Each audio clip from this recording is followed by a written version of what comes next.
блогер жакшылык үйлөндү дегендер дагы чыгарды эле, көрсө ал тасма экен.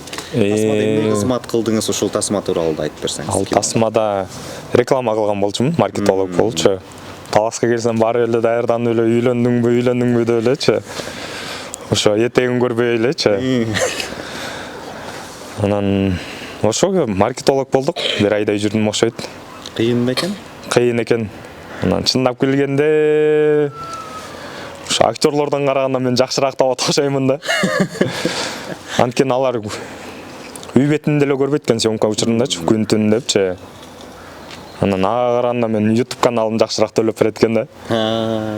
Анан кийин колдон келсе ушу YouTube менен эле ушу баракча менен эле кетсемби деген оймун да. Негизи кирешеңиз канча, айлык киреше ошол баягы Instagramдан жарнама, YouTube деп калдыңыз, сыр болбосо. Мафия сырын айтпайт дейт го.